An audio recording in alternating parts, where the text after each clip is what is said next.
Hi kids, welcome back to Study Later. Today we're going to read TreeTop Twins Wilderness Adventure.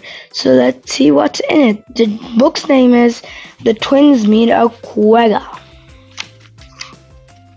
The sun beat down on the sizzling savanna, and the grasses hummed with busy insects. The Treetop family have taken their time machine and traveled back in time to the 18th century, so the grasslands of South to the grasslands of South Africa. On one bright blue day, the big twins Alfie and Asha were looking after the little twins Tulip and Ted. The parents, Professor Pablo and Professor Penelope, were taking a nap. When the professors woke up, the Treetop family were going to spend the evening at a nearby waterhole to see what animals were living in the African savanna at that time. There will be cheetahs, said Asha, and ostriches, and lions, and elephants, said Ted. Don't forget the unicorn, said Tulip. Don't be silly, laughed Ted. Only babies believe in unicorns, said Alfie, and Asha were laughing too, which made Tulip very cross. I'll show them I'm not a baby, said Tulip to herself. I'll go down to the waterhole and look for unicorns on my own. So when the others weren't looking, Tulip decided to walk to the waterhole by herself. She found a hill to hide behind and dug down out of sight. From her hiding place, she spotted an ostrich and a wild beast and a herd of creatures she had never seen before. Tulip couldn't see them properly because there were some trees in the way. From the side, they looked a bit like horses, but they were much smaller, so they must be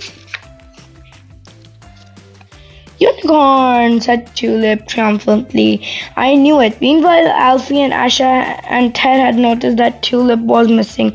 They woke up Professor Penelope, Pablo, and they all hurried to the waterhole. They crept up very quietly so as not to disturb the animals and peeped over Tulip's bulbed shoulder. I'm sorry I called you a baby, whispered Ted, and I'm sorry I ran off without telling you where I was going, whispered Tulip. But look, I did find some unicorns. Just then, one of the strange creatures turned towards them, and it did not have a horn. Oh, said Tulip, feeling very disappointed. It isn't a unicorn after all, but it did have something else interesting. It had stripes, but not all over it, just on its front half. It's a quagga, said Professor Penelope.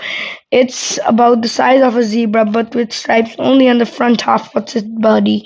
Why is it called a quagga? Said Tulip. The quagga opened its its mouth and made a noise. Quagga. That must be why I grind Ted. But the quagga had made that noise for a reason. There were three beautiful golden lionesses padding towards the waterhole. The lionesses prowled closer, but the quaggas had already been alerted. Quagga! They cried as they all ran away, all except for one, a baby who couldn't run quite fast enough. Oh no! cried Tulip. They're going to catch it. Quagga! Quagga! Quagga! But then something amazing happened. A great big wild beast saw the baby quagga was in trouble. It stepped forward and shook its enormous horns at the lionesses. The lionesses were scared, and now it was their turn to run away. Phew, said Alfie. Why did the big wild beast save the baby quagga? We all have to look after the babies, even if they aren't ours, said Asha, putting her arm around Tulip. I'm not a baby, said Tulip.